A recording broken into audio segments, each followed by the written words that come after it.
We may as well get started. So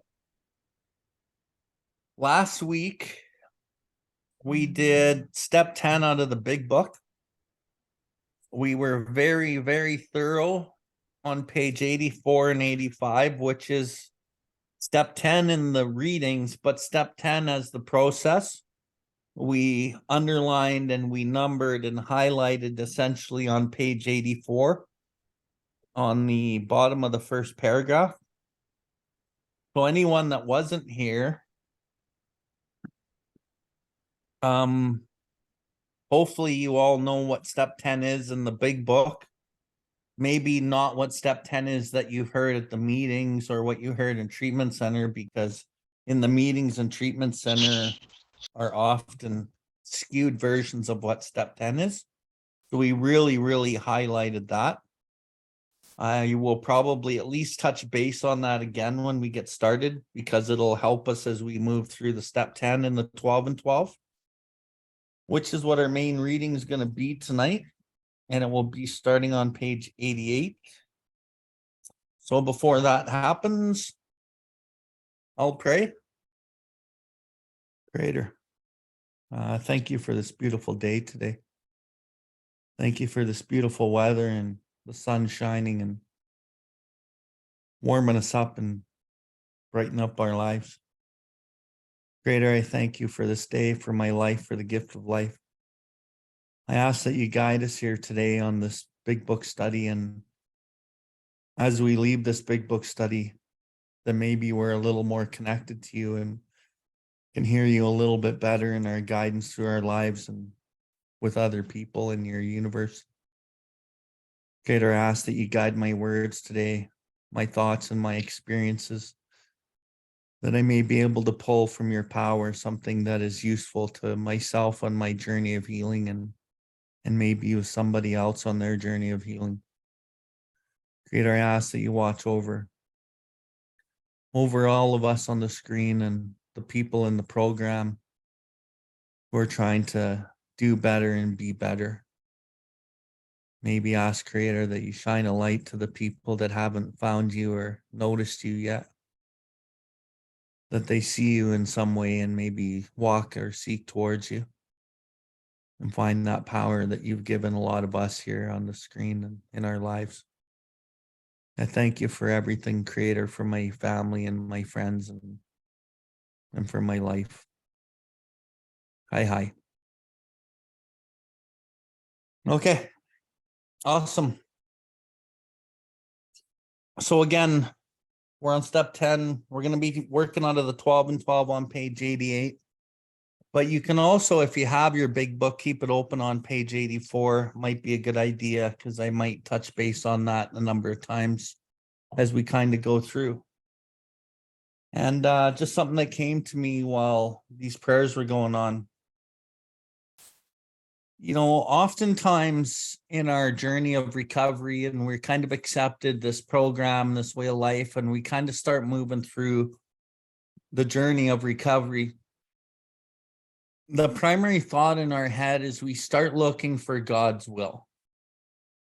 And I think, you know, I often talk about we finish the steps, or maybe we haven't finished the steps, and then we go and we try to practice the principles in all of our affairs, which in theory is a good idea. And I'm not going to say stop doing that. But the real process of the step 10 is to actually identify my will, do something about it, and then leave the results up to God. And where it talks about on page 85, every day is a day where we must carry the vision of God's will into all of our activities. It's like, okay, now I go over to page 84 in the big book, and it says, you know, continue to watch for selfishness, dishonesty, resentment, and fear. That's my will. If I'm aware of what I'm thinking and what I'm feeling, I am fucking tuning into my will. And that's the first step in this process. And then it says, when these crop up, we ask God to remove them at once. So now I'm asking for some extra power, another aspect of help. God, I need help right here. You know, remove this from me because I've identified it. And then it says we discuss them with somebody immediately. And then as I discuss them with somebody immediately, oftentimes because I'm so used to living my life with the best of intention, I won't always see maybe the different layers of my will. Or maybe I don't even see my will at all, but I'm actually, pretty firm in my judgment that this person's wrong and that I'm not at fault or whatever it might be. So we kind of follow the process anyway. But the benefit of calling someone immediately is because when we look at the literature and it says the alcoholic is driven by 100 forms of fear, self-delusion, self-seeking, and self-pity, I take that as word, and I might not be able to see it. I might be stepping on the toes of my fellows with these defects or with whatever behaviors, and then I hurt them and I hurt myself seemingly without provocation. So I don't necessarily see it. But it does say invariably we find that sometime in the past we have made decisions based on self. Invariably means almost always we will find that we have made a decision. Maybe it's not right even in that moment. Maybe I made the decision back a ways. Okay. But the benefit of this other person that I consult in, God-centered 12-step, that knows what they're talking about, or at least is trying, they can show me things that I can't see about myself. And so when we really look at this step 10 process, it's actually it's step 4, it's step 5, it's step 6, and it's step 7, 8, and 9. And really what I'm actually performing as I'm being willing to turn my will and my life over, and then I actually do turn my will and my life over, and I'm leaving these results up to God. Because oftentimes as I'm acting in will, I'm trying to get something, or I'm afraid I'm losing something. And that's why I'm acting in these behaviors. And to just tie this together, in the step 4, so the first process is identifying selfishness, dishonesty, resentment, and fear, or whatever it might be. It could be more than that. It boils down to that, but it could be, maybe judgment or self-righteous judgment. It could be, lust and best of intention on maybe going for the opposite sex and hitting on them. And it could be masked as many things. But when we look at step 4, it's like, okay, we're here to face the facts, look at the facts, find the truth about stock in trade. One object is to find damaged and unsaleable goods and discard them without regret. If the business is to be successful, it cannot fool themselves about the value. So if I'm to be successful, I can't be fooling myself with the best of intentions, my self-delusion, or my fear. I have to look at the facts, which the other person that I call can help me do. And then as I face the facts, there's a level of humility in facing the facts. Because I don't always like to admit that this is a defect, or that this is wrong with me, or that I'm doing something out of, my defects. I don't like to admit that. But looking for the facts and then facing them, and then looking for the truth about stock in trade. The whole truth, the best that my pillar can see it, and I can see it. The truth about the stock in trade might not be my truth, but it might be closer to the truth. And when we think about truth in this program, it always brings me back to honesty. Okay, honesty is very subjective based on the journey of life that you've experienced. It's kind of like an opinion. All opinions are based on what you fucking learned and what your beliefs are and where you've learned it and all these kinds of things. Truth is very similar. Honesty is very similar. So as I kind of get rigorously honest is the key, and I start looking at these things in a more accurate way, then I can see the truth about stock in trade, because the word rigorous means accurate. And as I speak with somebody else and we're talking, we go back and forth, I can actually uncover, discover, and start to recover from the things that are blocking me from God. And oftentimes, because I'm so tunnel visioned in my own ways, a light bulb will come on and go, fuck, I see that.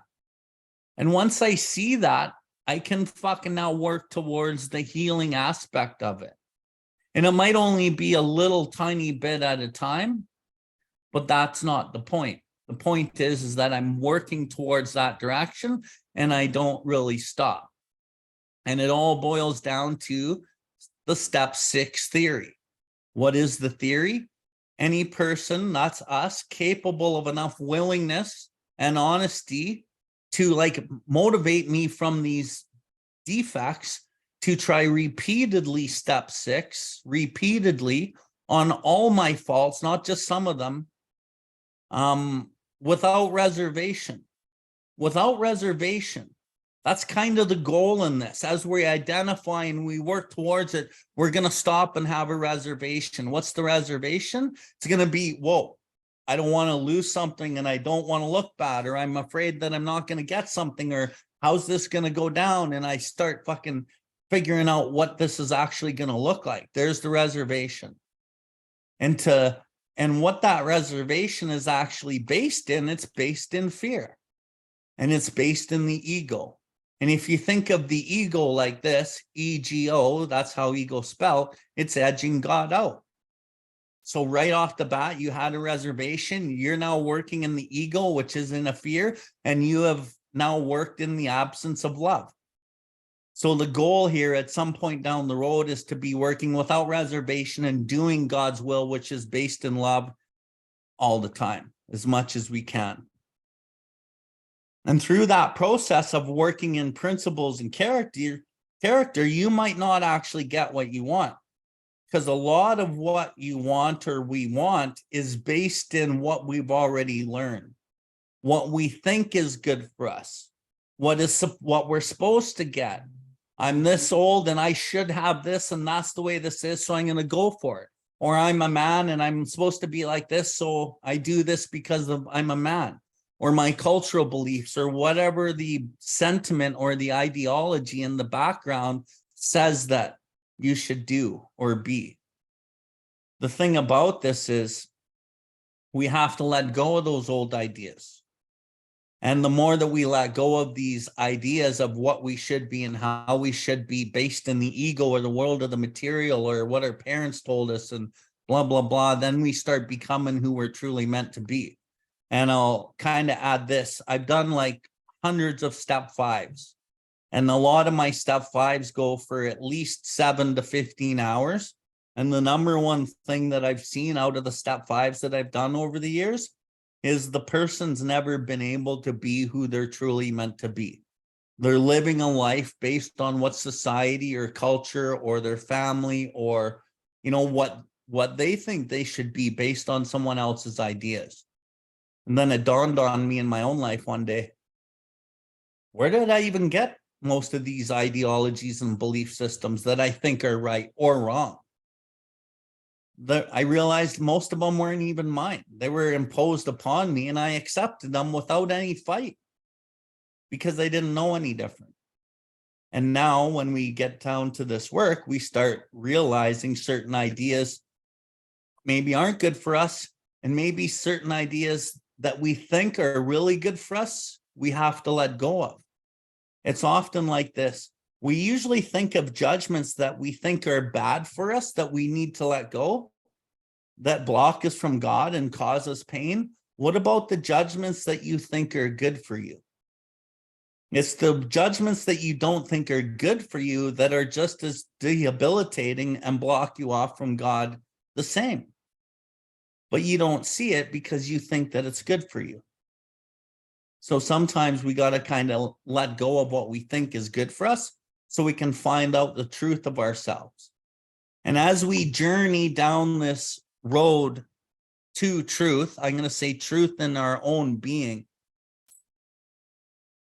you have to stand in the truth of fear at some point and speak in the truth of fear maybe to somebody, or in self-righteousness, or in whatever it might be. But if you have a desire to find that self-love and truth, on the journey to truth, you will find it. And along that journey, you might have to set boundaries out of your fear, out of insecurity, which is what we're actually taught in our society. Set these boundaries. You don't have to put up with that. Keep this person in your life, block them, do this, do that.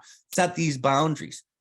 But when we set a lot of these boundaries, we're actually resisting the lesson and we're resisting the fear because we never get to learn what it is that we're scared of. We just push it away and we resist it.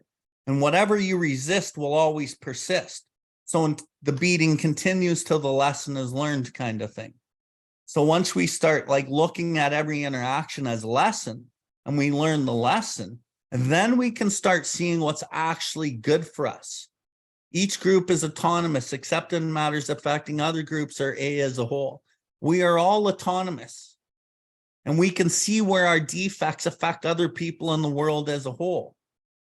So as we kind of start becoming like tradition 10, we have no opinion on outside, AA has no opinion on outside issues, hence the AA name ought not be drawn into public controversy.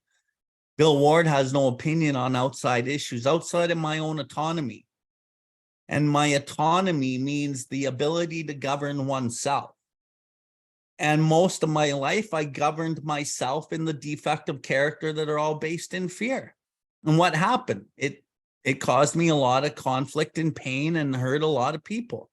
So today, if I want to turn my will and my life over, the motto is, you know, my autonomy is based in my relationship with God. And through that relationship with God, I actually have a relationship with myself. And I'll quote a line out of the doctor's opinion. These men believe in themselves. I believe in myself today, but they believe more in the power that pulls these chronic alcoholics back from the gates of death. I believe more in the power than I do in myself, because I know it's the power that had the ability to change me and do things differently. Because of myself for many, many years, I could never change, and I always wanted to. So now I have no opinion on outside issues outside of my own autonomy. And hence, because of that, I'm not drawn into other people's drama because of their trauma. And I start realizing you have the right to have your opinion, because that's your truth on the journey of your life. And mine is, I don't need to put up with that. And I can tell that person in a kind and loving way, or in a matter-of-factly way. And actually, I don't have to justify my truth at all to anybody anymore. And when you don't have to justify the truth and you don't have to justify yourself anymore, you've started to find self-love. And to try to maybe keep an open mind, because on the journey of truth, as you speak your truth to somebody that you're trying to set like a loving boundary to yourself, you got to keep in mind that maybe you could be wrong. So that's the journey, right? And what does step 10 in the big book produce? Produces all of what I just talked about. It produces that. And it takes a long time. Takes a lot of practice. I'm not going to say it takes a long time, because it doesn't have to take a long fucking time. It can take a shorter time. It's all dependent on how much you're going to surrender to that process on page 84. And if you do follow that process and you do surrender, like the promises in step 10 that we read last week, you get placed in a position of neutrality, safe and protected within your own being. And with your relationship with God, you know you're in neutral. You're not over here or over there. You're just right in the center. You haven't even sworn off. The problem's have been removed. You know, self has been removed. And then it goes on at the bottom of 85. Much has already been said about receiving strength, inspiration, and direction from him who has all knowledge and power. If we have carefully followed these directions, we have begun to sense the flow of his spirit into us.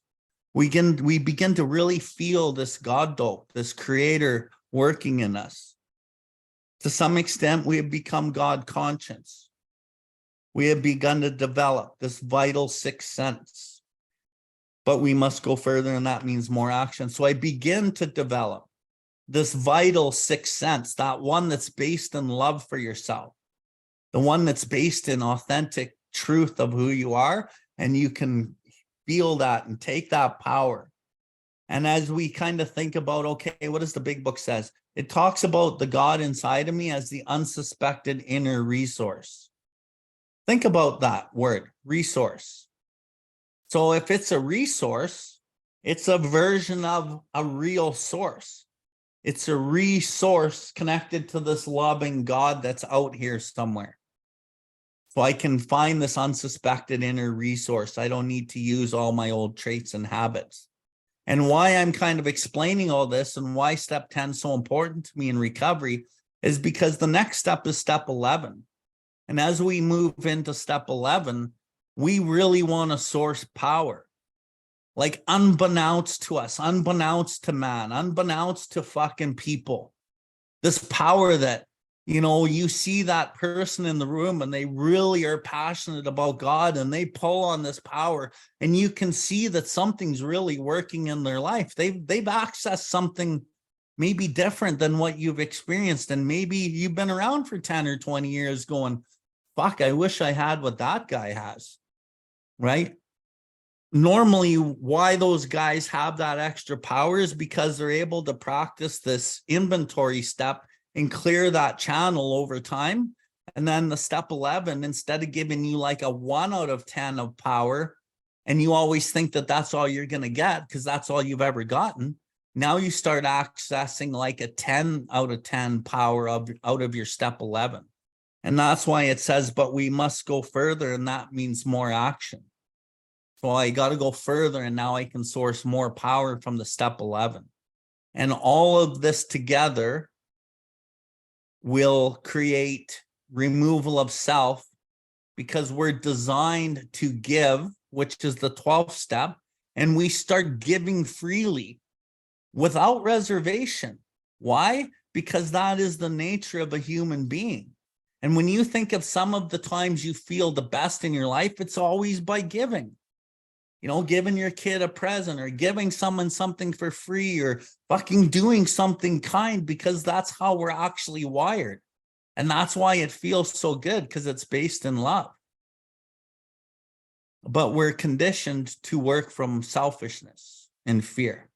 So we're unconditioning ourselves. So in the context of we're going against the culture that we're surrounded by. So what we're doing is very counterculture, and it doesn't even seem like it's the right thing to do sometimes because everyone else is doing it a different way. Which brings me back to my point, like this is fucking hard. And when you walk the road of being a spearhead for God, it's going to be a hard fucking road. But the benefits that you experience don't always come right here, right now. They come down the road. And that's the thing, like, well, you're like, well, when's down the road? I don't know when down the road is for anyone. I know that my experience, the benefits have come down the road.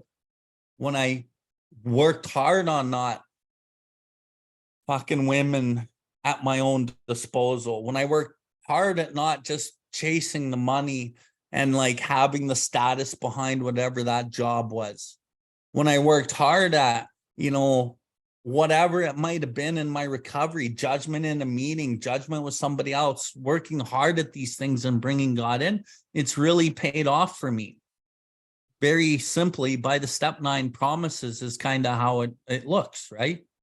That's not saying every day is that, but it pays off. And then as step 11 talks about, our thought life will be placed on a much higher plane when our thinking is cleared of wrong motives. What used to be a hunch or occasional inspiration gradually becomes a working part of the mind.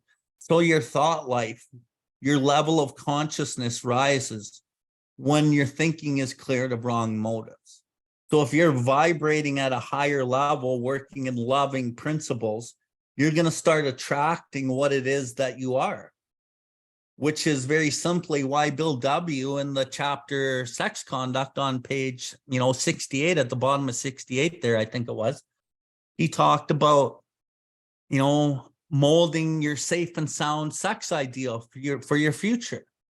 We ask God to help us mold it, and then it says, then we live up to it.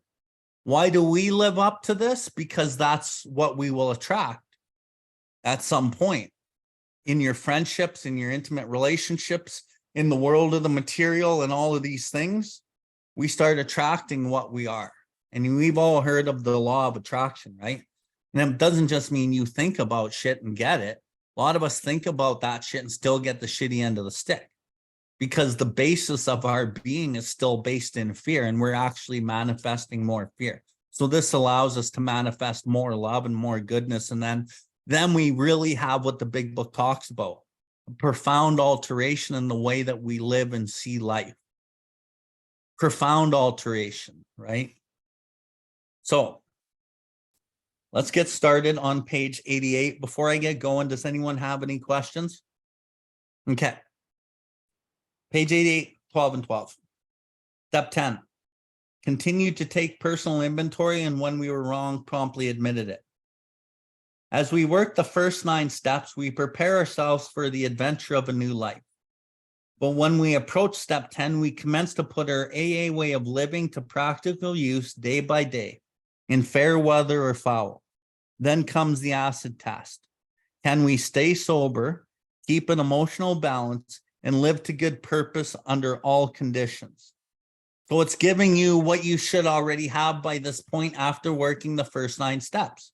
You should be able to stay sober, keep an emotional balance, and live to good purpose under all conditions, good and bad and everything in between. Okay? And that's what step 10 over here does. That's what it does. A continuous look at our assets and liabilities, and a real desire to learn and grow by these means are necessities for us. So when we go back and look at step 10, that's exactly what it's doing. It's a continuous moment by moment, circumstance by circumstance, interaction by interaction process to look at our assets and our liabilities there, and a real desire to learn and grow by this means. And I always say, everything's a lesson for you. So as you work this step, everything is a lesson. And when you get the mindset in your life that everything is a lesson, what's the lesson? Everything changes, right? Everything will change. Our necessities for us. We alcoholics have learned this the hard way. More experienced people, of course, in all times and places have practiced unsparing self-survey and criticism. For the wise have always known that no one can make much good of his life until self-searching becomes a regular habit. So I love that line. He says the wise have always known. So the wisest leaders, the wisest people, let's use Nelson Mandela, have always known that no one can make much good of his life until self-searching becomes a regular habit. So it's the habit of many people that are very healthy and well in this world. Until he is able to admit and accept what he finds, and until he patiently and persistently tries to correct what is wrong. And that's what that process does. As we go through that process, we're going to look at the facts, we're going to face the facts. And once we face the facts, then we can actually accept and admit some of the wrongs or some of the harms that we're causing people. And then I patiently and persistently try to correct it. Again, the step 6, willingness, honesty, to try repeatedly. Step 6, on all his faults without reservation. Where is that work? It's worked in that step 10. It's all worked in the step 10. When a drunk has a terrific hangover because he drank heavily yesterday, he cannot live well today. But there is another kind of hangover which we all experience, whether we are drinking or not. That is the emotional hangover, the direct result of yesterday's and sometimes today's excesses of negative emotion, anger, fear, jealousy, and the alike. So we've all been there, right? Kind of going through life, and then maybe it's an interaction with somebody where you had a little bit of anger and you fucking laid it out, and the next day you woke up and you felt shitty. And that emotional hangover really fucking brings you down. Or maybe you were like really forward in an interaction with a woman and you were kind of old habits were coming out, or a man, either one, and you exuded too much self-will. And then the next day you woke up and you felt guilty and embarrassed and all this shit, and you just wanted to isolate, another emotional hangover. You know, there's many aspects of emotional hangovers, but again, it all boils down to what am I thinking and what am I feeling? And then I have the processes. The thing about emotional hangovers is they can actually linger for 2 or 3 or 4 or 5 days. But that doesn't mean that we don't do these processes either. Like I just had an emotional hangover recently, actually. And it was really interesting because it actually wasn't from any of my actions. What I've learned about this deal of walking in recovery is sometimes I can be affected by other people's actions based in self. And when I'm surrounded by too much of other people's self, I feel it and then it creates confusion in me. And then I end up having emotional hangovers. And then, so what I did recently with mine is I did a lot of prayer and meditation. I knew I hadn't acted out in anything. And I really talked to my pillars and I told them the situations that were going on. There was about 3 different situations going on around me that like I'm involved only by association because I'm friends or interact with these people regularly, but they're like making all these things and I'm kind of in the middle feeling this negative energy. And then I had to really go clean myself off, dust myself off from this energy. How did I do that? I talked with my sponsor. First, I called him and I had a good 1-hour talk and I kind of laid it out. I felt the weight leave when I did that. And then I set up a meeting to meet with him 2 days later, which was this last Saturday. And then what I also did earlier that day, or maybe it was the next day, I went and met with a pillar and I bounced all this same shit off a pillar. But I really discerned and prayed and meditated and asked God to clear the channel and show me what my lessons are in all of this. And I actually had to make some decisions in these interactions as well about like my path because I was affected. So I was able to get the clarity of mind and I got to sit down and I had discussions with somebody and I just said like, here's where I'm at. This is the deal. And that's how this is going to be for me and no hard feelings. And we can move on with our lives. You know, that person wasn't really down with what I said and that was okay. And I said that, but that's okay. You don't have to accept it really, but that's the way it's going to be. And I did that in a kind and loving way. And I fucking knew that it was the right decision for me. And I don't need to be in other people's chaos. And that's my own self-love. And, you know, there were some aspects that I could have been in fear over, you know, fucking, you know, could have been some money, could have been some security of some sort. I don't want to get too into exactly what the scenario was because it's still pretty fresh, but there was other fears at play that could actually affect me down the road. But I know that if I do what's right in here and I follow that guidance system, I'm doing God's will. I'm going to stay close to him. I'm going to perform his work well, and he's going to give me what I need. So I don't worry about that shit. And I was talking to my girlfriend about this too. And she's like, well, aren't you worried about this and this and this? I'm like, fuck, I don't need to worry about that. That's all in God's hands. I don't worry about those outcomes. And when I get to those areas, I'll be prepared for that. And, you know, as long as I stay close in my program and with God, fucking that shit's all going to work itself out. And she's known me pretty well for like a year and a half. Me and my girlfriend have been getting to know each other. And so she's like, she's really confident that I'm confident in what I believe. So she doesn't like worry about what I have to deal with because I don't deal with it. I give it to the big guy, right? So if we would live serenely today and tomorrow, we certainly need to eliminate these hangovers. We need to wander. This doesn't mean that we need to wander morbidly around in the past. It requires an admission and correction of the errors now. That's what step 10 in the big book does. Our inventory enables us to settle with the past. When this is done, we are really able to leave it behind us. And some of the things that bother us from the past, they're not able to be left in the past just in like one sitting or one set of inventory. because this is a journey of healing, and some of that healing has like body memory of trauma and experiences, it doesn't happen like all at once. But if we follow the process, the little bits and pieces of the healing journey, we can settle with that past.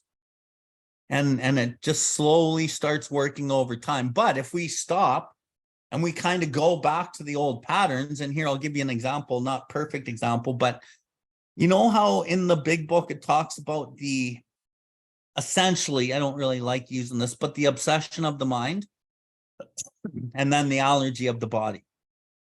So I need a solution of the mind and I need a solution of the body in essence.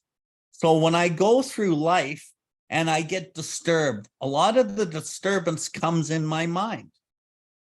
But then there's certain circumstances that actually disturb my body. So that's that body memory, and the subconscious remembers something, or it's scared and it fucking, that's when the anxiety kicks in and the heart starts racing and all these things start happening. And it can happen just right out of the blue, right? When somebody says something or somebody walks in a room or you think about somebody. These are body memories. And so a lot of that stuff takes time. You can eliminate it out of the mind, but to eliminate it out of the body is a totally different game. But as you clear the channel by working these steps, and essentially step 10, you can start listening to the body, because the body's going to tell you. And I know when I grew up and I would get these anxious moments or fear or whatever, and I really hated it. And sometimes it was so bad, it would make me sick, right? You know that feeling where it's so bad that makes you feel sick? Today I can go, what is happening to me? What is my body telling me? And sometimes I won't get the answer, but if I start talking to God and I start like listening and I start letting that energy just flow through me, and it might be really gross for that one day, or maybe it's 2 days. It might be a gross feeling in your body, but eventually it will go away. And if you've asked for answers, Creator will give you some of those answers. And then you can listen to your body, because your body's always trying to tell you something, just as all aspects of our spirituality are. When our inventory is carefully taken and we have made peace with ourselves, the conviction follows that tomorrow's challenges can be met as they come. So as I take the inventory in a step 10, and I can be at peace with myself, and through the processes of talking with another, asking God, prayer, meditation, resolutely turning my thoughts to someone I can help, I can be relatively peaceful with my part in whatever it is. And then I don't carry that with me into the next day's challenge or the next challenge in general. And the conviction follows that tomorrow's challenges can be met as they come. So what step 10 in the big book allows me to do, allows me to deal with whatever it is here now, dealt with. I can be at peace with myself because I followed the process, and I can move to the next instance in life, and maybe I got to do it again. And that's okay, because I get another chance to heal. Although all inventories are alike in principle, the time factor does distinguish one from another. So there's various types of inventories that we have in this program, and it's going to go through them right here. There is the spot check inventory taken at any time of the day, whenever we found ourselves getting tangled up. That spot check inventory is the one in the big book that we refer to as step 10. That's the spot check inventory. There is the one that we take at day's end, when we review the happenings of the hours that just passed. We know that one in the program is step 11, when we retire at night. Nighttime inventory. But the thing that treatment centers have done over the years is they have drilled into the treatment center guys' heads that step 10 is doing a nightly inventory. So it's not the treatment center's guys' fault. The treatment center is telling them do step 10 inventory, so they do their nightly inventory, and then they show up in the meetings in the rooms and say, okay, I'm doing my step 10. I looked at my inventory last night to see where I was selfish, dishonest, inconsiderate, or whatever. And then so anyone new or that doesn't really know the program, they're hearing like 30 guys out of a treatment center sharing this shit nonstop. And then other people think that that's what step 10 is. And then they miss the fucking gold and the diamonds of the real step 10. Because these treatment center guys are doing a nightly inventory at the end of the night, but they've carried a whole bunch of shit with them all day. That's not what we're fucking here to do. So what this one here in the big book, in the 12 and 12 is talking about your step 11 nightly inventory. Okay. We cast up a balance sheet, crediting ourselves with the things well done and chalking up debits where due. Then there are those occasions where we're alone or in the company of our sponsor or spiritual advisor.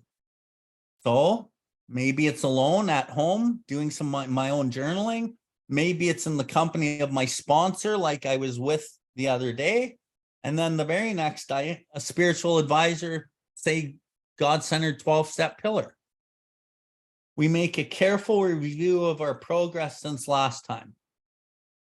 So we're looking at the situation, and for us, like this is kind of talking more about, the newer aspects of recovery, where we can look at our review and see our progress compared to the last time. But even still, like I can meet with my pillars and my sponsor today and go, yeah, I'm fucking come a long fucking way from where I was even like 2 years ago. Many A's go in for an annual or semi-annual house cleaning. Many of us also like the experience of an occasional retreat from the outside world where we can quiet down for an undisturbed day or so of self-overhaul and meditation. So many of us also like the experience of an occasional annual or semi-annual house cleaning. So what does that actually mean? Basically, what it's saying is doing another set of steps. If you can do an annual set of steps and keep a lot of your house clean through another set of steps, or a semi-annual house cleaning, right? Maybe a little more than a year. So I'm 8 and a bit years sober, and I've done 4 sets of steps. I've done 3 out of the big book. I did 1 in my first year. I did 1 at like almost 3 years. Then I did 1 at like 5 years. And then I did another set out of a different book at about 7 years, just right before 7 years. And I've gotten immense value out of every one. But always in between all of those sets of steps, I was practicing the step 10 stuff and step 6 stuff the whole time. And it really, really has helped me. The retreat from the outside world where we can quiet down for an undisturbed day or so of self-overhaul and meditation. And I think, as we gain in our sobriety, a lot of us, when we first start meditating and praying, we just do it to the best we can and based on what we think we can do, especially with meditation.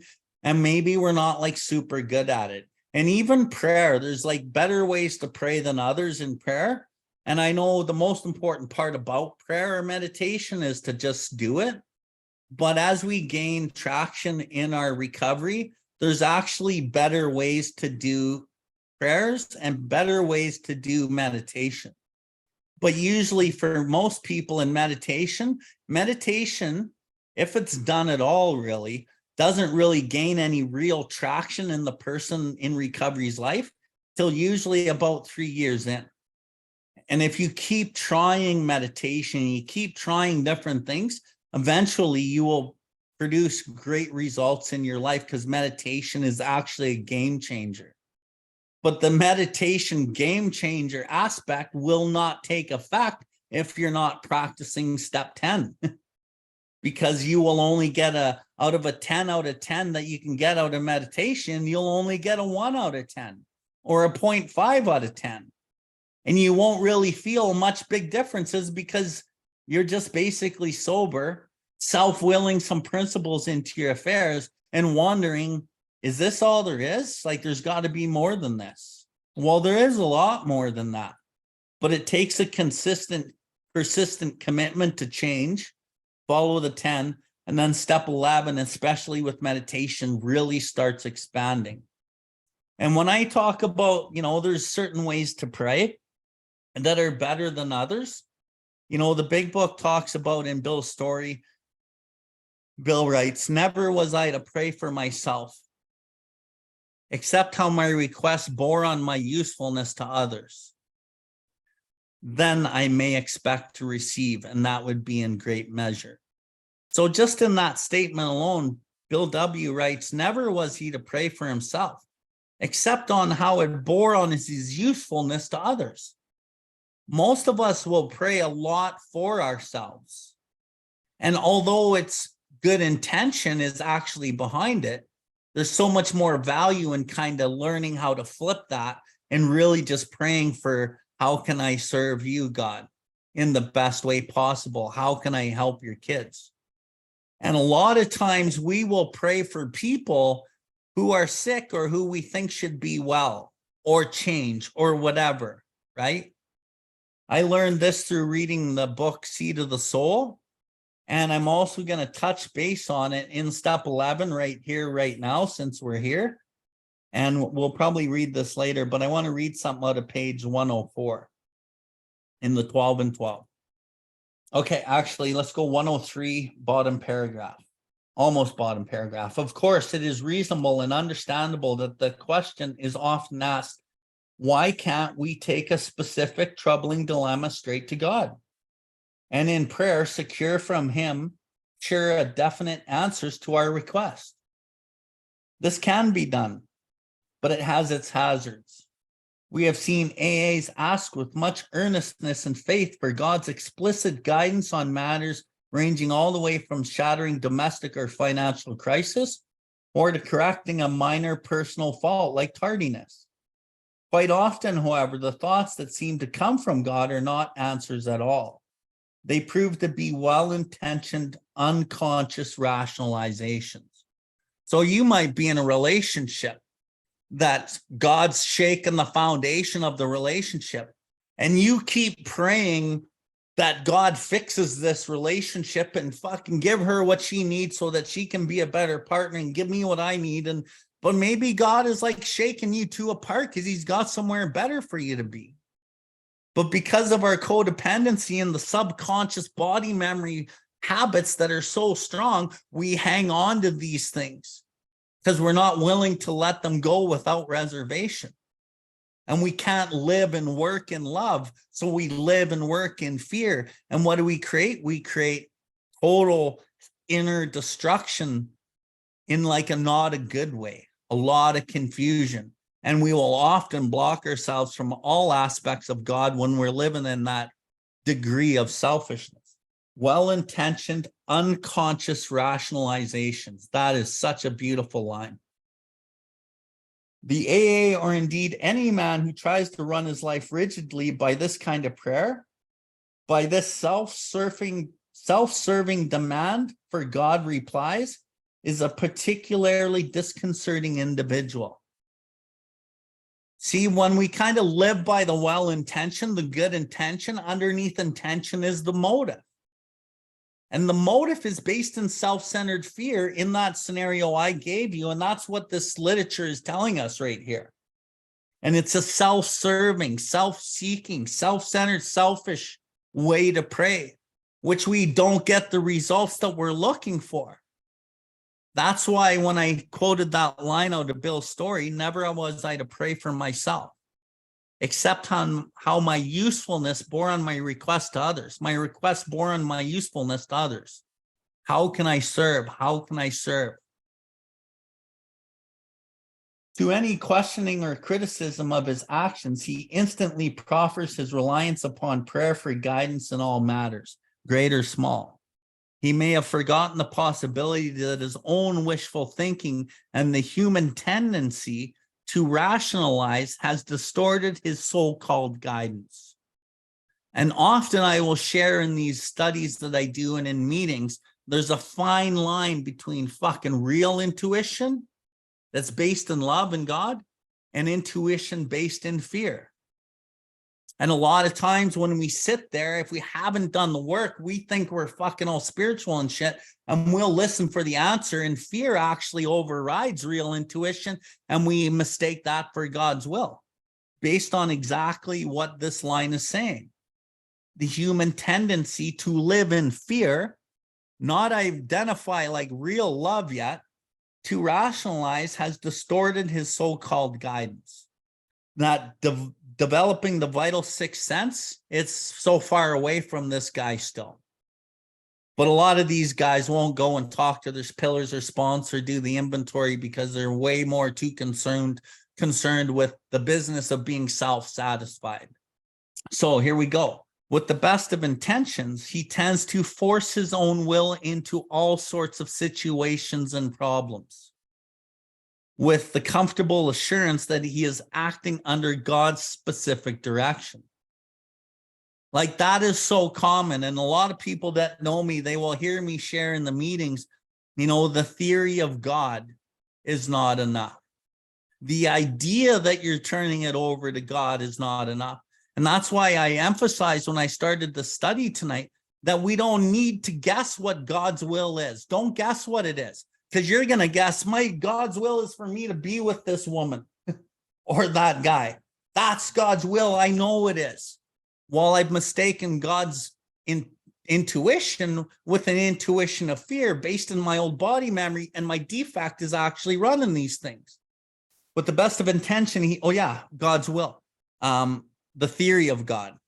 And the theory of God is only the ego's attachment to the idea of God. And when I started this session tonight, I said, we just need to identify our will. And then we follow the process and leave the results up to God's will. And we may not like what that is because we're not getting what it is we want. So in that situation where I just gave you, where the guy might, his life's being shooken down because he should be leaving this relationship, and he just keeps clinging on and holding on to it. His job is to identify selfishness, dishonesty, resentment, and fear. His job is to ask God to remove that at once. His job is to talk to a God-centered 12-step member immediately. His job is to make amends quickly if he has harmed anyone, but in this instant, it would be at the guidance of the sponsor. And then also resolutely turning his thought to someone he can help. Inherently, he's going to turn his thoughts right over to the girl who he's fucking afraid to lose, right? But no, we resolutely turn our thoughts to someone we can help in an admirably purposeful, determined, and unwavering manner. We start praying for somebody else. Might have no prayers to do with that woman. And if it is for that woman, then we ask God to give her whatever it is that God would have her need, regardless of what I want. Those kind of things. So again, prayer is actually really important in learning how to pray and doing it in a better way with the best of like motive. Okay. Under such an illusion, he can, of course, create great havoc without the least intending it. Fuck, man. So this whole paragraph kind of goes with my little saying that I say all the time. Living your life with the best of intention will be living in your will, but you think you're living in God's will. And underneath all those layers of good intention is actually the true motive. And that's the motive that we were trying to find. And it's always based in selfish, self-centered fear somehow, some way. And sometimes the layers that it takes to peel this back, it takes time, it takes willingness, it takes rigorous honesty. And left to your own mind, 8 times out of 10, you won't be able to see the truth in it, because even though you try to be objective, the alcoholic, addict, and most humans have the ability to rationalize and justify the most errant nonsense to suit their actions and their inaction. And then the alcoholic life still is the only normal one, even in sobriety, which is why it's so important to consult with sponsors, God-centered pillars, and spiritual advisors and get advice from them. And they can find that light bulb moment that helps you accept something. And maybe that acceptance is your self-centered fear that's driving you. that creates that humiliation level of humility that you don't fucking like to feel, but it's a necessary part of the process. And then as you uncover that part and you fucking move through that, and now you can't unknow that. So now you take different action where you're moving along that relationship and you're fucking like desperately trying to want to grasp at it. But if you're listening to your God and your sponsor and your pillars, you're fucking resisting. And the amount of pain and humility in that in itself is a lot. But you have a desire to find that truth and self-love, the desire to seek and do God's will. So the only way to get to that is to go through that humiliating pain. That's part of the fucking process. So we also fall into another similar temptation when we form ideas as to what we think God's will is for other people.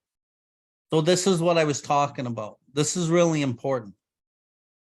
We say to ourselves, this one ought to be cured of his fatal malady, or that one ought to be relieved of his emotional pain.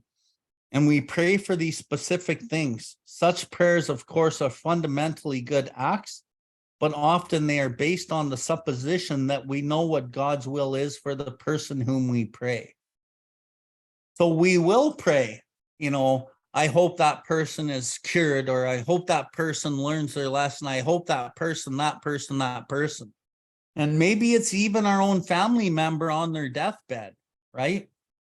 But I think the point is that we don't know what's best or what's God's will for any other given person. And as we're trying to find a level of serenity and acceptance and peace and, love for ourselves and love for others, kind of honoring what this is saying is really important. I know our society will kind of teach us that, if somebody is sick or somebody's died, let's just say somebody's died that maybe we knew. And maybe you don't feel that upset about it. And people are like, oh, are you grieving? Oh, I'm sure you're really upset. And, you feel guilty that you're not upset. You feel shame that maybe you should feel more upset or more guilty, which is really, it's more of somebody else's belief system of telling you how you should actually feel. And maybe you're okay with that person passing to the next life. Maybe you weren't that close to them. I don't know, whatever the situation. But we don't need to feel guilty for things that we don't feel guilty for, right? And that's within balance. Don't get me wrong. I can't just go harm people and not feel guilty and fucking, there's a balance to all this, okay? So when we're praying for people, it's really important that, I always say it like this, I'm going to pray for whatever God's will is for that person, because I don't know what's best for them. That's it. Thy will, not mine, be done. This means that side by side with earnest prayer, there can be a certain amount of presumption and conceit in us. It is AA's experience that particularly in these cases, we ought to pray that God's will, whatever it is, be done for others as well as ourselves. And so for a lot of my own prayers, I pray to be okay, God, can you just teach me what the lesson is in this situation so that I'm better able to be of service to you tomorrow. And with that kind of prayer, I can't really go wrong. And maybe I don't even really believe that at first. But I think with practice of that, eventually you'll come to believe in it more. In AA, we have found that the actual good results of prayer are beyond question. They are matters of knowledge and experience. All those who have persisted have found strength not ordinarily their own. And that is something very true for me. And when I pray, I don't, and you guys can do whatever you want, take from this what you will. A lot of us will pray, God, give me the power, give me the strength, give me the forgiveness, or whatever it is. I implore you to maybe change it and do something like this. This really works well for me. I ask for God's power. I don't ask God to give me the strength or the power, because then in my subconscious, there's kind of like a perverted way that I think that I'm doing this. But when I'm humbly asking for God's power, and I ask for his strength and his courage and his fearlessness, then I'm accessing his help and not giving it to me so I do it. I'm reliant and I'm humbled by this power, and it keeps me small. So I'm constantly going. It's kind of like, when you were a kid and you'd be like, Dad, can you pick me up? Dad, can you pass me that? Dad, can you give me that? Mom, can you whatever? It's like, God, can I have your power? Can I have your strength? Can I have what it is that I need from you? Because of my own, I am nothing and I can't produce that stuff. I need some extra help here. And just asking for God's power. And it keeps us small. It keeps us humble. And they have increasingly found peace of mind which can stand firm in the face of difficult circumstances. We discover that we do receive guidance for our lives just about the extent that we stop making demands upon God to give it to us on order and on our terms. So to what extent? Am I going to quit asking God to give it what it is that I think I need or what somebody else needs? So to whatever extent that I'm willing to give that up is to the extent on the opposite that I will actually get more power. It kind of aligns with on page 68 in the big book. I'm just going to flip there quickly because this page is all about God. On page 68 in the big book, on the second paragraph, it says, perhaps there is a better way. We think so, where we are now on a different basis, the basis of trusting and relying upon God. We trust infinite God rather than our finite friends. We are in the world to play the role that he assigns. Just to the extent that we do as we think he would have us, and then we humbly rely on him, does he enable us to match calamity with serenity. So it's saying kind of the same thing. To what extent am I going to do what I think he would have me do and humbly rely on him? And then he enables me to match my calamity with his serenity. So it's all kind of in balance. To what extent am I going to let go and let God? And then to that extent, I actually receive more strength and power. The thing about this is kind of like letting go. The thing about letting go is we can't intellectualize the letting go. It's almost like, again, the body has to let it go. The innermost consciousness of your being has to really believe in that and let it go. Because the mind and the ego can believe that.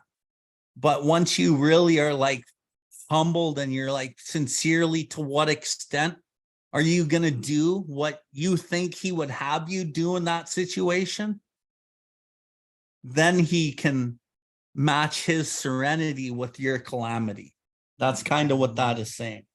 Almost any experienced AA will tell you how his affairs have taken remarkable and unexpected turns for the better as he tried to improve his conscious contact with God.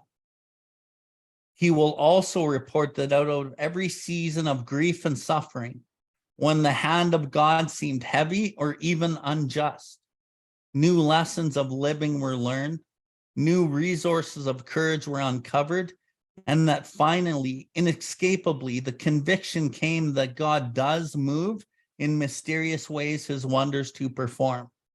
So in a sense, it's saying, if you're willing to learn the lesson, and it also says, you tried to improve your conscious contact with God. Are you trying to improve this conscious contact with God?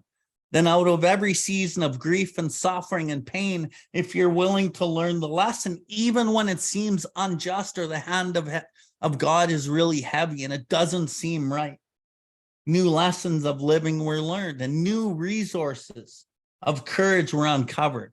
And that comes from that unsuspected inner resource, the God within you. And that the conviction came, I know that this is true. I'm convicted in what I believe that my God can do. that he does move in these ways that don't often make sense to me. His wonders to perform. And that kind of ties into a lot of times when we go to God, we try to like connect the dots and present like what this is going to be, how this is going to work out, like right here, right now, or maybe in the future. The thing about how God works, I found, is you can't really connect the dots of what God's going to do until you're past it. Then you can look back and go, wow, fuck, I had no idea that you were up to that, God.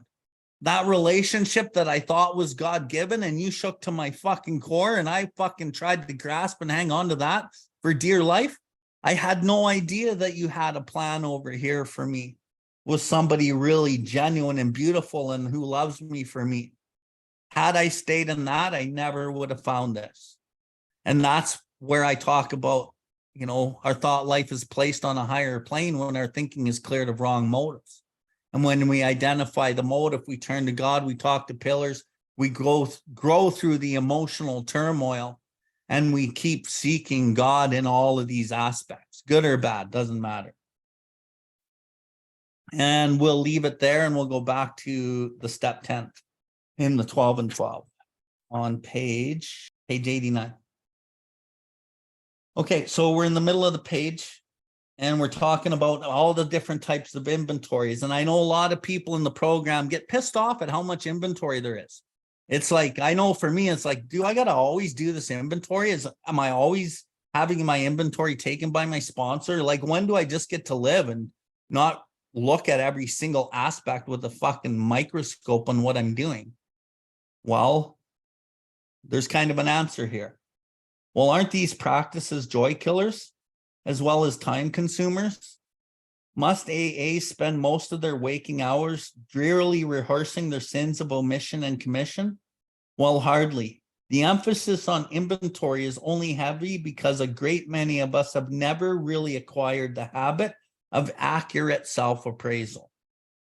Once this healthy practice has become grooved, it will be so interesting and profitable that the time that it takes won't be missed because it betters your life. So in step 11, I didn't read this part. It's talking about spirituality. And a lot of people, especially us, when we first come here, we think spirituality is something obscure. You know, maybe it's prayer and meditation mostly. But I find the biggest part, most important part of spirituality is the self-examination. It is the personal inventory. And that's why Bill W. writes here that most of us have never really acquired the habit. Most people in the world haven't acquired the habit of an accurate self-appraisal because they're too full of pride and fear and pride balk at investigation. Instincts balk at investigation. They don't want to be looked at. And our society kind of perpetuates, don't really look at this. And it's actually blame and don't feel pain, run from pain. But here again, we go counterculture. So we do the opposite of those things. And once this healthy practice has become grooved, and a groove takes a while. It's like, okay, I have a wooden table here and I got a pen. And I start drawing a line on it, it's going to be a line in black on the brown table. But if I keep doing this, and I don't even have to put much pressure, I just got to keep doing it before, too much longer, maybe in an hour, I start to groove something in the table. And then maybe by, midnight tonight, I got a significant groove. And then maybe like by a month or two down the road, I've grooved a hole right through the table. Right. And that's what grooving our program in will do. And then my pen doesn't veer off. It's not scribbling all over. It's stuck in that groove. And I know where I'm going because it's part of my life now. For these minutes and sometimes hours spent in self-examination are bound to make all the other hours of the day better and happier. And at length, our inventories become a regular part of everyday living, rather than something unusual or set apart. That's the grooving part. And on the previous page, it talked about interesting and profitable. Isn't it really interesting to learn about who we are? Like, that's one of the coolest things about being human. And we really like the fact about looking at ourselves and learning about ourselves. Okay, let's do astrology. Let's get an astrology reader to read me and see how close he is. Or, let's get a psychic, or let's do all these things. Why? Because we like learning about ourselves. Because it is interesting to find out how we work, how we operate. And part of the program really does that in a good way. But the thing about it being interesting, it can be also very fucking painful. Before we ask what a spot check inventory is, let's look at the kind of setting in which such an inventory can do its work. This is really important. It is a spiritual axiom that every time we are disturbed, no matter what the cause, there is something wrong with us. And that little line right there, that sentence, may not make sense to you if you're new in recovery, or if you haven't practiced the precepts of the real step 10. It won't make sense to you until way down the road. Because I know for me, I didn't really believe that line, that every time I'm disturbed, the problem was within me, no matter what. I didn't believe that because I saw everyone else affecting me. The problem wasn't within me. But what I've learned is, yeah, the problem is actually within me. I'm fucking disturbed. That's the problem. If somebody hurts us and we are sore, are we in the wrong also? But are there no exceptions to this rule? Question mark. What about justifiable anger? If somebody cheats us, aren't we entitled to be mad? Can't we be properly angry while self-righteous folk? For us of AA, these are dangerous exceptions. We have found that justified anger ought to be left to those better qualified to handle it. So again, I just want to highlight something that all of the literature in the Big Book and the 12 and 12 refer to, that anger is a dubious luxury of normal people. For us, anger is poison. Anger is like a no-go zone. It's not like we don't act out in anger. You might be angry and self-restraint will take a top priority rating. You might have to resist that anger, but we have a whole bunch of other tools to kind of bring up the anger and look at what it's about, i.e. God-centered 12-step pillars, i.e. step 4 personal inventory, fucking sharing that inventory with a sponsor and God, and fucking digging around and rooting in. And a lot of these angers come from like that body memory that I was talking about. And as we go through the journey and we do these fundamental different sorts of spiritual disciplines, including inventory, prayer, meditation, service, whatever, we will slowly root up what makes us angry. And it takes time. It takes time. Like, I'm a good example. I used to be very violent and fucking mean and angry. I'm not so much. I can have little flashes of it, but and I don't want to say that it's almost dead in me, because the last time I said that, which was about 4 years ago, I fucking lost my shit on my daughter. So I can't say hard and fast lines that, it's cured me, but God's restored me to sanity in this area to a very large degree. And some days I'm just amazed that it's even like that, because certain situations that happen in my day-to-day life, I used to lose my shit over. And today I just I might shake my head, but I don't get angry. I might be like, fuck. Sometimes I'm still like, fuck, dude, you're an idiot. And then I kind of move on. And then I'm like, okay, well, you got to work on calling the guy an idiot now. Okay, well, and that's kind of where I get pissed off. Do I got to keep fucking working on this inventory? Now I can't call this guy fucking idiot, even though no one knew but me. Well, no, I can't. I got to try to be better, right?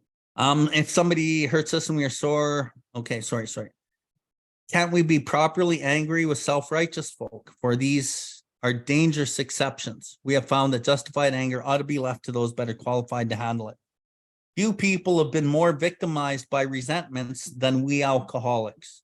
It mattered little whether our resentments were justified or not. A burst of temper could spoil a day. A well-nursed grudge could make us miserably ineffective. Nor were we ever skilled at separating justified from unjustified anger. As we saw it, our wrath was always justified.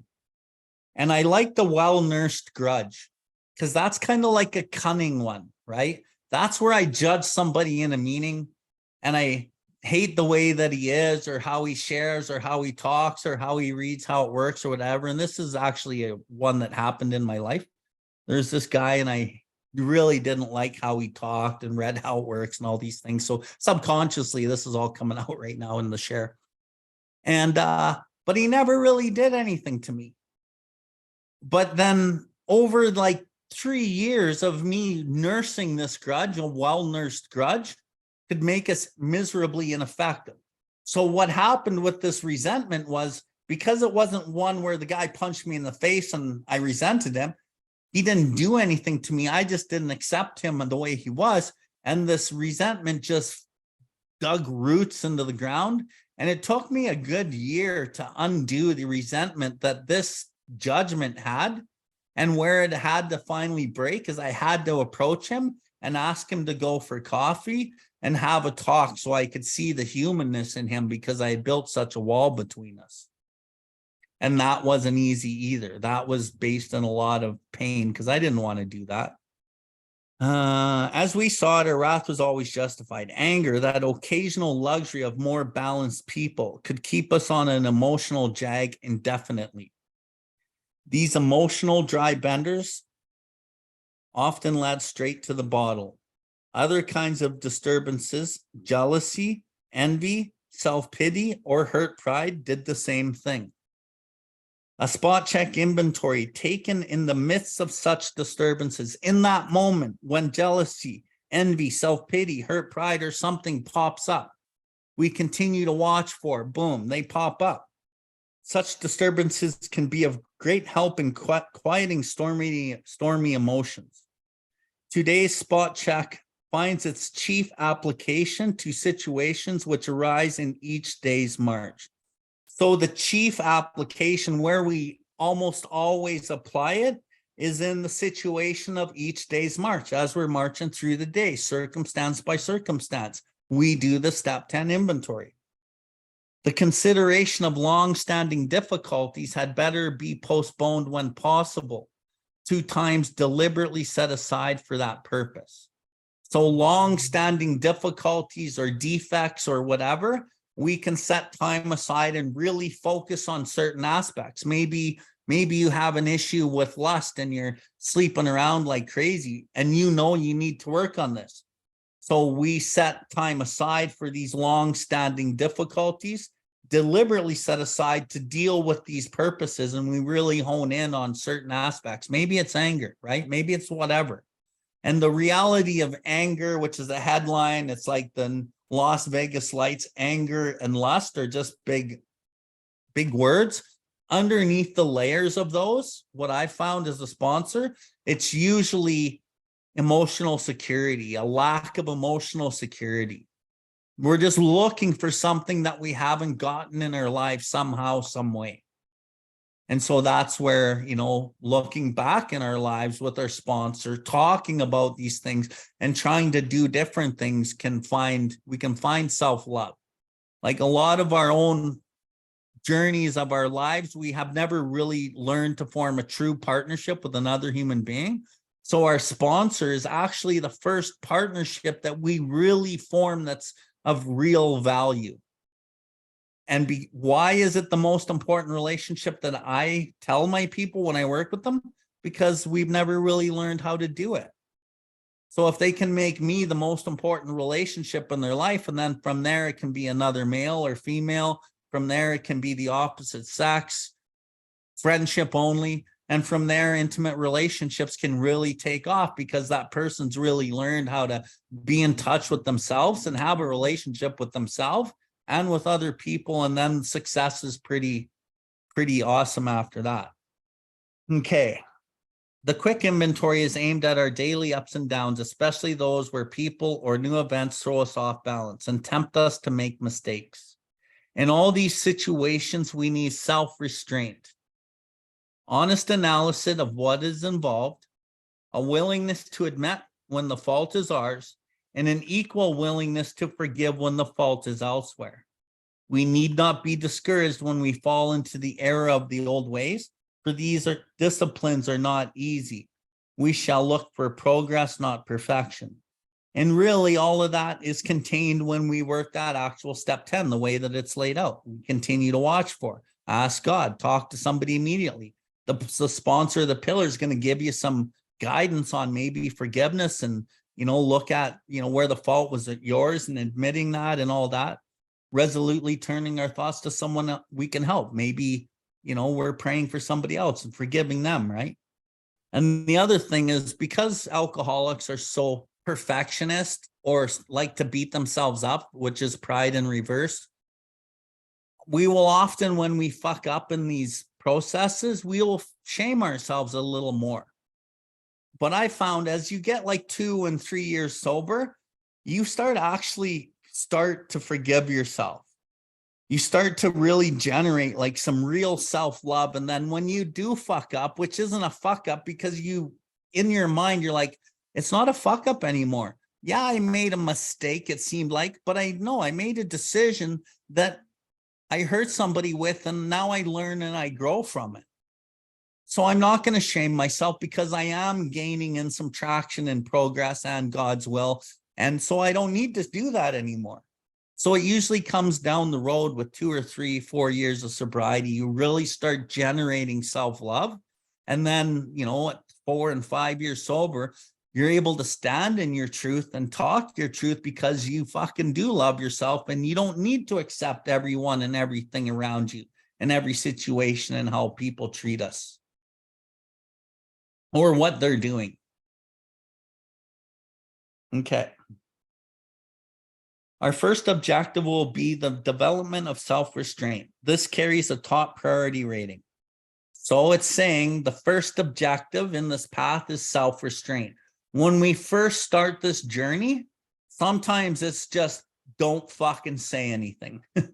Don't fucking react. Don't, whatever it is. So practicing self-restraint takes a top priority rating.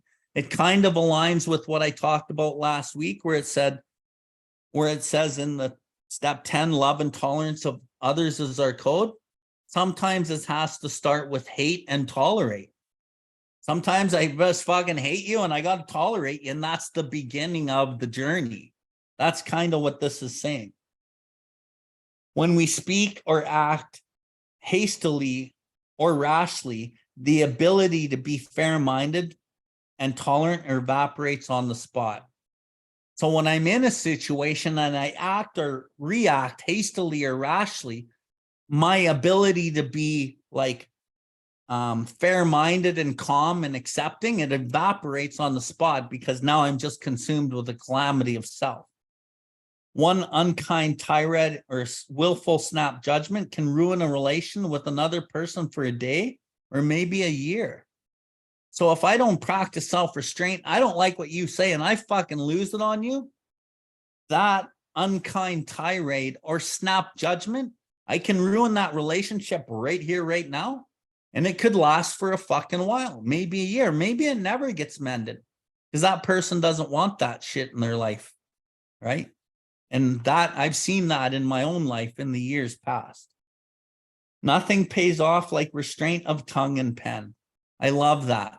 A lot of times in our text messaging or we see different posts on social media and we want to type back and say something different because it doesn't align with our opinion, our sentiments. But the book is talking about restraint of tongue and pen. It will go a long way. So I always teach my sponsees, I'm like, be really careful what you're texting. Don't have an insinuation that you expect a response in a certain way. Always text in a neutral fashion.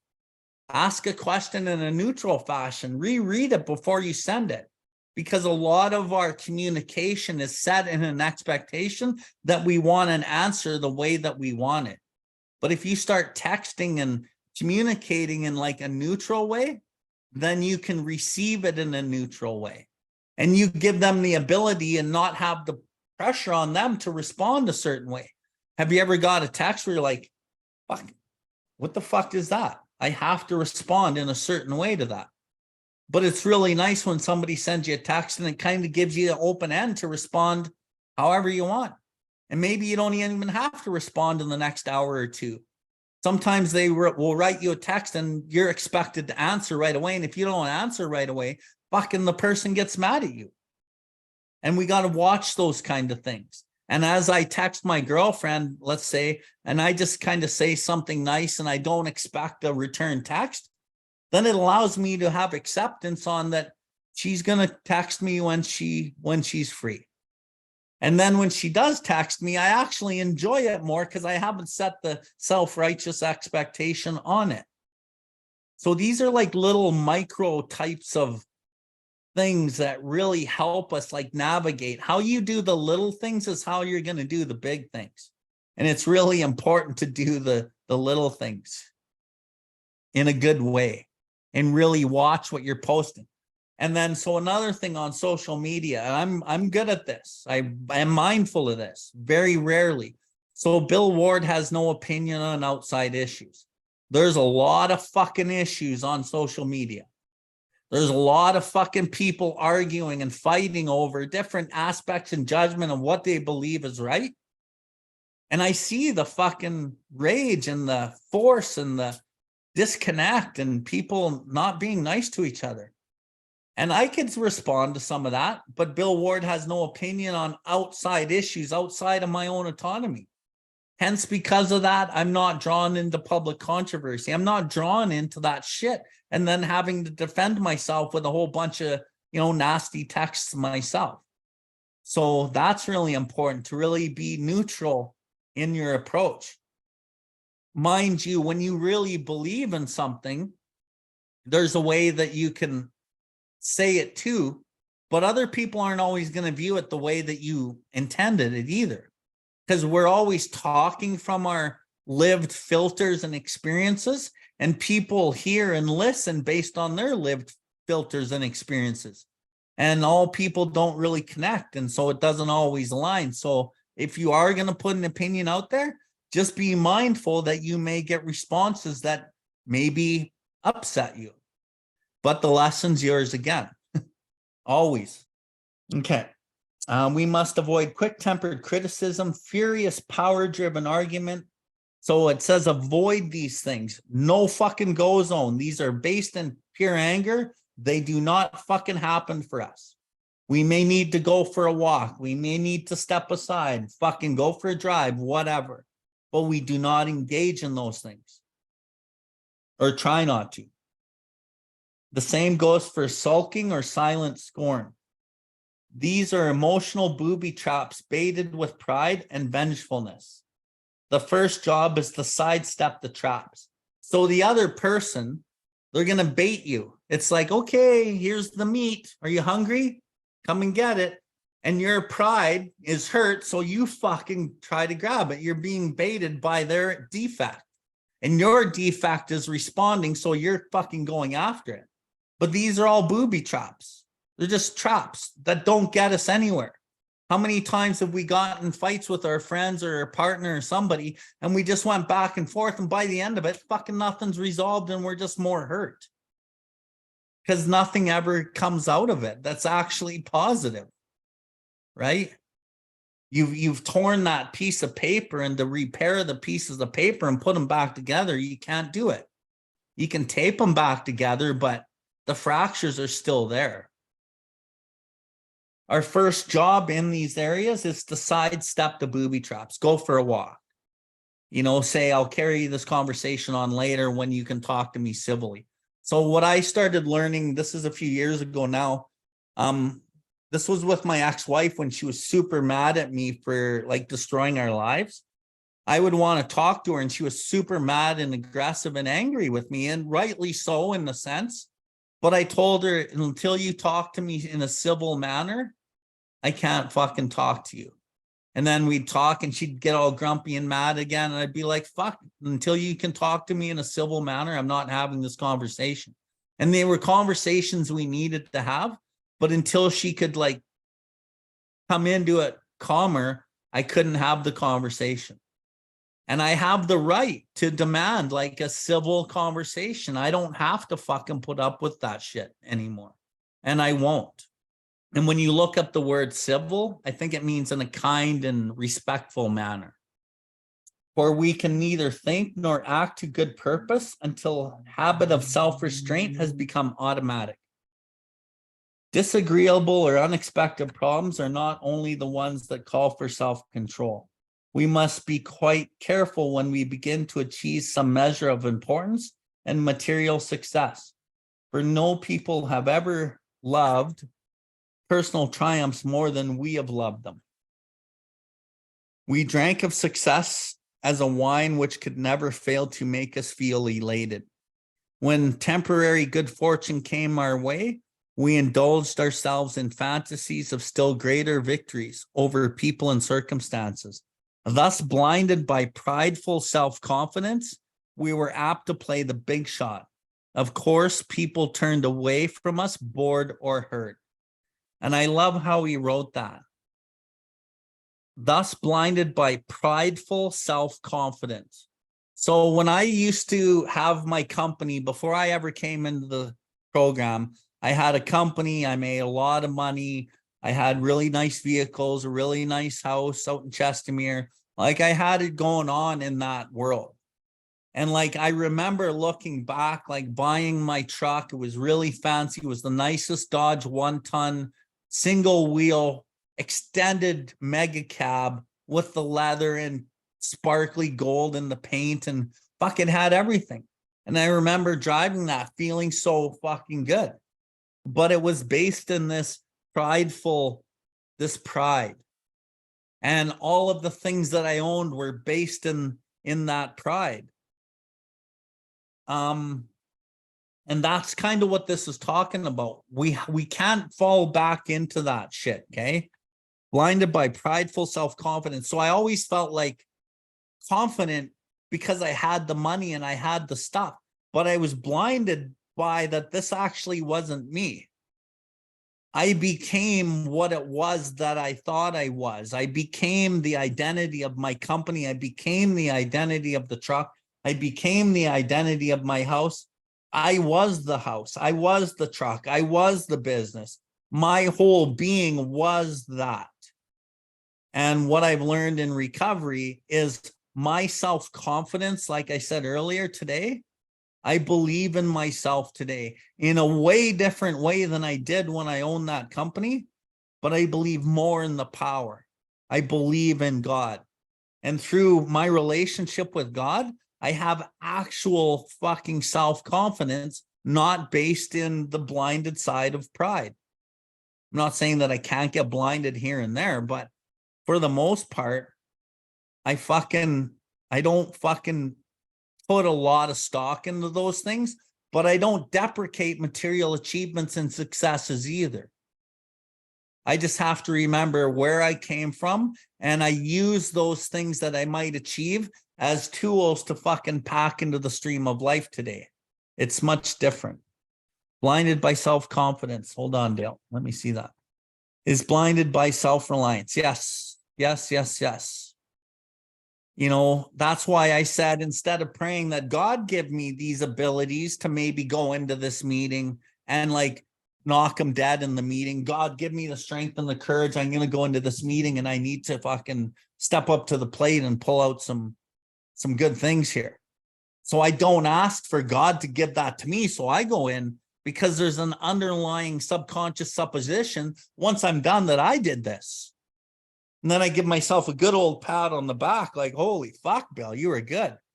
But if I can go, God, can I have your power and your strength and your courage to go in here to do things I can't do for myself in a good way? And then I go in there and it keeps me small and it keeps me humble. And then when I get out, I can give thanks to that power that was provided and loaned to me while I needed it. Why? So I can pack in something into the stream of life with whatever it was that I just did.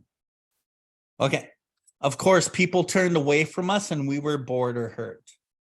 Now that we're in AA, sober, and winning back the esteem of our friends and business associates, we find that we still need to exercise special vigilance as an insurance against big shotism. We can often check ourselves by remembering that we are today sober only by the grace of God, that any successes we may be having is far more his success than ours.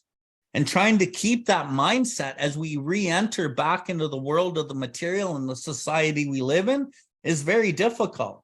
Because as we gain some certain types of successes in the world of the material, let's say we enter into a new career that we've kind of fostered through recovery, or where a new perspective of this career is fostered through recovery, and we re-enter, we start making some money, we're driving some nicer shit. Maybe the chicks are attracted to us, and, you know, I'm kind of walking with a bit of a different step, and it's that prideful, I'm blinded by the pride. But if I'm not checking myself and grounding myself through working with others, through my sponsor and going to meetings and these things, and like I got a girlfriend, but I got like a million chicks hitting on me all over the place, subconsciously I start like now resenting my girlfriend, and I'm now not, maybe not outright flirting, but I know that they're watching me walk down the hallway, and I'm like, you know, these things just start ceaselessly devouring like real relationships that we built. And then at some point the pride and ego reasserts itself, and then once it's under full reassertion, fuck man, it's a pretty tough deal to fucking reel back. It's hard to reel back, and you have probably done some damage, and you have pushed away people, bored or hurt, and that energy of pride is an energy, and it actually exudes out of you. So it's really important to stay grounded in what we do, and remember that any successes that we have, we don't give ourselves a big pat on the back. We can a little bit, but we give God the fucking pat on the back of myself. This is not actually possible. And if I carry that on, the fucking reach to that drink is the fucking not a far reach.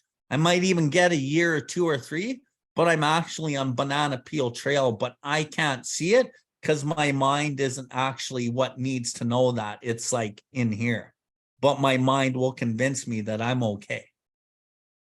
The thing about sponsors and pillars is they'll fucking smack you around and show you, no, you're fucking on the wrong track. And sometimes we need that shit, right? Because big shotism. And that can happen in small areas too, right? Like it happened to me on a pool table one night with a bunch of guys in recovery. I'm good at pool, and I was single, and I was wheeling the chicks, and fucking I'm killing it at pool. And all these chicks are kind of talking to me, and I fucking disappear after my shot. And the guys at the pool table got sick of it. So they just racked up their own game and started playing their own game. But meanwhile, the table was mine. I'd run the table for like 10 games. And I come back and I'm like, what the fuck? What the fuck? What gives you guys the right to fucking re-rock the table? And they're like, well, you're fucking gone. Fucking talking to these chicks over here, doing all this shit. So we wanted to play. I'm like, fuck you guys. So all my friends threw their pool cues on the table and fucking left. And I was just there alone at the bar by myself with all these fucking people I didn't even know.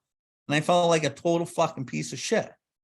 And that's where big shotism at the pool table really fucking taught me some humility. And I had to go make amends to my friends too. And it still didn't like fully fix some of those relationships either.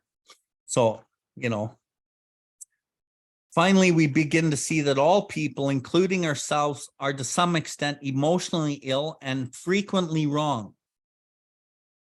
So I steal this line and I match it with another line in the big book. And I write this on one of these things that I send to all my new sponsees. I always send them this. This is what you do every morning, noon, and lunch. And at the very end, I said, remember, all people are emotionally ill, spiritually sick, and frequently wrong, just like you or me. And if we remember that all people are emotionally ill, spiritually sick, and frequently wrong, just like us, then we can actually accept their shortcomings and defects a little more, and we build actually compassion for these guys, as well as frequently wrong. And then we approach true tolerance and see what real love for our fellows actually means. And that's what it's saying. As you practice what I just said, you will approach true tolerance, because true tolerance is actually based on a loving principle and an acceptance, and see what real love for other people actually means.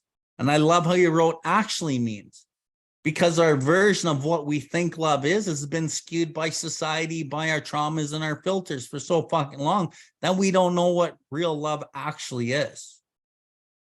And a big part of how that's really worked itself out in my life is through sponsorship. Like, I've actually fallen in love with men, and I don't mean in like that intimate sense where I'm like attracted to them. I mean, I fucking love this guy, man, because I fucking see him for real. And like, that was amazing to me, and women also. It will become more and more evident as we go forward that it is pointless to become angry, boom, or to get hurt by people who, like us, are suffering from the pains of growing up. And so like recently in some of my life, like, I could be angry, I could be upset with certain things that have happened around me lately, but at the end of the day, I'm like, fuck, it's pointless to get angry. And I'm not even fucking angry. Why? Because I understand people are driven by their instincts, and they're emotionally ill, spiritually sick, and they do frequently selfish shit that's fucking wrong anyway. So there's no point for me to become angry, because I'm not actually angry, because I understand and I have some compassion that they're just fucking people at their own journey, and they're fucking trying, and they're suffering the pains of growing up.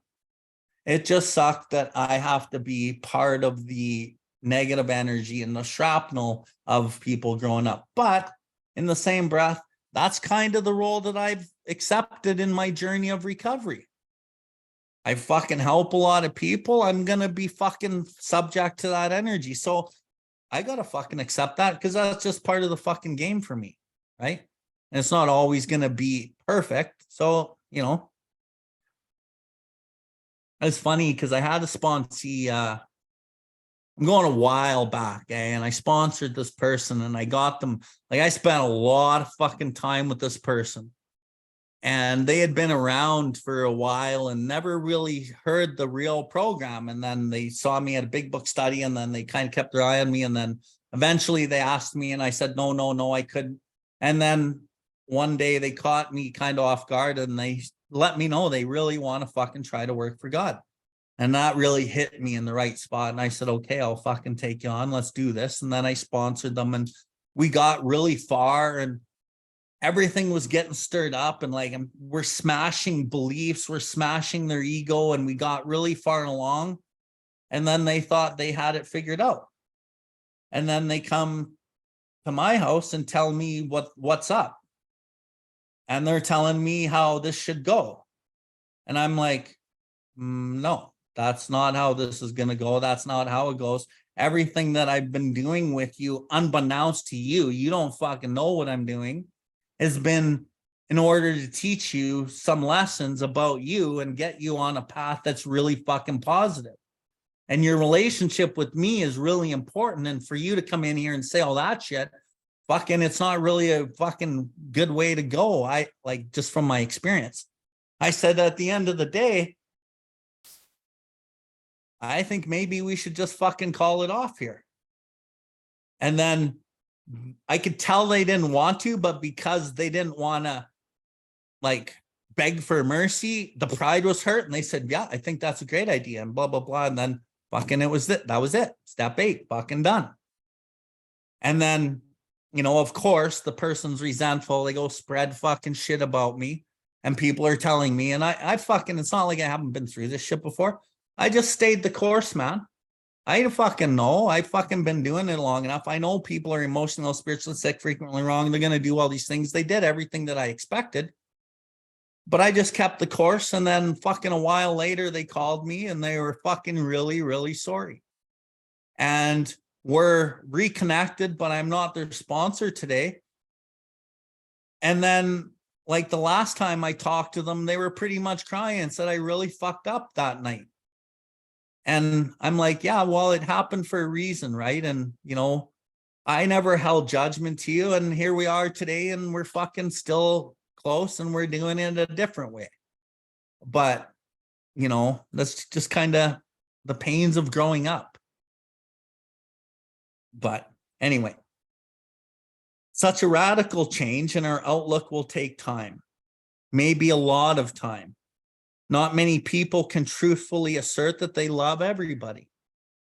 Most of us must to admit that we have loved but a few, that we have been quite indifferent to the many so long as none of them gave us trouble. And as for the remainder, well, we have really disliked or hated them.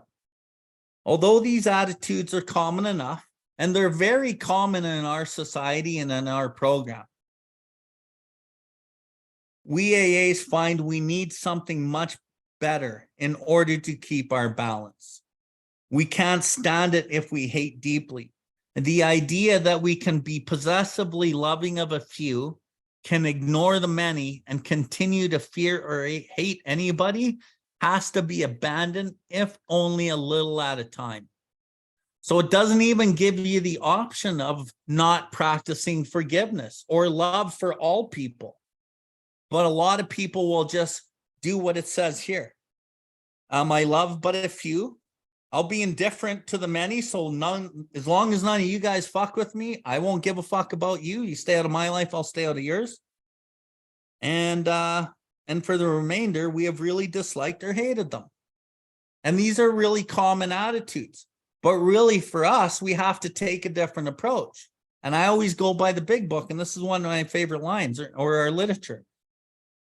The idea that I can be possessively loving of a few, just my family, and can ignore the many and continue to fear or hate anybody has to be abandoned, man. Even if it's only a little bit at a time, it has to be abandoned. So it's an awesome way to just try, right? Just try to do these things in a loving and kind way, in a different way, even though you may not like somebody or agree or whatever. It's given us pretty clear-cut idea here. We can try to stop making unreasonable demands upon those we love. We can show kindness where we have shown none. With those we dislike, we can begin to practice justice and courtesy, perhaps going out of our way to understand and help them. And that's where that guy that I was talking about, that I built that judgment, I had to go out of my way and go for a coffee with him so I could understand him, because my pride wouldn't relinquish that judgment. Whenever we fail any of these people, we can promptly admit it to ourselves anyway, and to them also, when the admission would be helpful. Courtesy, kindness, justice, and love are the keynotes by which we come into harmony with practically anybody. When in doubt, we can always pause saying, not will, but thine be done. And we can often ask ourselves, am I doing to others as I would have them do to me today? Or you can ask yourself, what would God do right here? What would God do in this moment? And if you can get those words running through your head in any given circumstance, what would God do? Just to the extent that we do as we think he would have us, and we humbly rely upon him, does he enable us to match our calamity with his serenity? What would God do right here? Easier said than done, but when evening comes, perhaps just before going to sleep, many of us drop a balance sheet for the day. This is a good place to remember that inventory taken is not always done in red ink. It's a poor day indeed when we haven't done something right. As a matter of fact, the waking hours are usually well filled with things that are constructive. Good intentions, good thoughts, and good acts are there for us to see. Even when we have tried hard and failed, we may chalk up as one of the greatest credits of all. Under these conditions, the pains of failure are converted into assets. And that's like always like, what's the lesson? What's the lesson? Okay. Someone who knew what he was talking about once remarked that pain was the touchstone of all spiritual progress. How heartedly we AAs can agree with him, where we know that the pains of drinking had to come before sobriety, an inner turmoil before serenity. So that's an important line. As we come here, the pains and the destruction of our drinking had to come before any of us got sober. And as we seek this serenity, we have to go through the pains and the turmoil of emotions before we find this meadow of serenity. And doing this over and over and over takes work, but the basis of your life can be very peaceful and serene. Instead of moments of peace of mind, we live with huge moments of peace of mind and little moments of calamity. And we kind of turn the table on that. But it takes going through and doing this hard work. And there's a lot of fucking pain. We got to do what's hard. It makes our life easy. We do what's easy, which is the opposite, makes our life fucking hard. There's two kinds of suffering in this world. The unremitting suffering of fucking self, unremitting suffering of self, restless, irritable discontent, or the pain of growth and finding the other side and learning that lesson. Whatever you resist, always persist. As we glance down the debit side of the day's ledger, we should carefully examine our motives in each thought or act that appears to be wrong. In most cases, our motives won't be hard to see and understand. When prideful, angry, jealous, anxious, or fearful, we acted accordingly. And that was that. Here we need only recognize that we did or think badly. Try to visualize how we might have done better and resolve with God's help to carry these lessons over into tomorrow, making, of course, any amends still neglected. So that little piece right there is actually going to be talked about next week when we do step 11, because when we do step 11 in the big book, it's actually a prayer and meditation step. We just read it and we're like, oh, that's how I live my life. Fuck, I'm going to do these things. But I'll show you very clearly out of like the 150 lines that make up step 11 in the big book, there's actually only about 10 lines that are actually directive directions. And then we take that and I'll kind of show you that next week. But in other instances, only the closest scrutiny will reveal what our true motives were. That's really important because we can rationalize and justify the most errant nonsense. So accurate honesty, rigorous honesty, being accurate, and the closest scrutiny will reveal what the true motives were. We can't do that on our own typically. There are cases where our ancient enemy, I love this, your ancient enemy. Think about your ancient enemy, somebody who knows you better than you know yourself, your pride and your ego.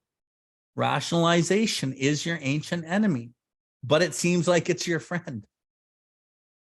Has stepped in and justified conduct which was really wrong. The temptation here is to imagine that we had good motives and reasons when we really didn't. We constructively criticize someone who needed it when our real motive was to win a useless argument, or the person concerned not being present, we thought we were helping others to understand him, when in actuality, our true motive was to feel superior by pulling him down.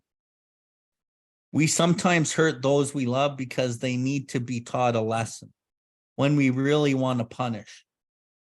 We were depressed and complained we felt bad, when in fact we were mainly asking for sympathy and attention. See how cunning self can be? These are all like aspects of self that are cunning, that mask themselves as good intention, eh? This odd trait of mind and emotion, this perverse wish to hide a bad motive under a good one, permeates human affairs from top to bottom. You guys should underline that. The odd trait of mind and emotion, this perverse wish to hide a bad motive underneath a good one. It's like hiding your motive underneath good intention. That's what it's saying. Permeates human affairs from top to bottom. The subtle and elusive kind of self-righteousness can underlie the smallest act or thought. The subtle and elusive kind of self-righteousness, it's so cunning, it just hides under the weeds and kind of comes up, and it underlies the smallest act or thought. Learning daily to spot, admit, and correct these flaws is the essence of character building and good living. So what is it saying? Continue to watch for selfishness, dishonesty, resentment, and fear. When these crop up, ask God to remove it. Talk to somebody. Look at the facts. Face the facts. Look at the truth about stock and trade. Correct these flaws. And it's the essence of character building and good living, which is what step 10 will give you. An honest regret for harms done. So you need to have an honest regret for the harms that you do, so that when you do the 8 and 9 in the process, they actually fucking mean something. And a willingness to try for better things tomorrow will be the permanent assets we shall seek. Having so considered our day, not omitting to take due note of things well done, and having searched our hearts with neither fear nor favor, we can truly thank God for the blessings we have received and sleep in good conscience. That's it.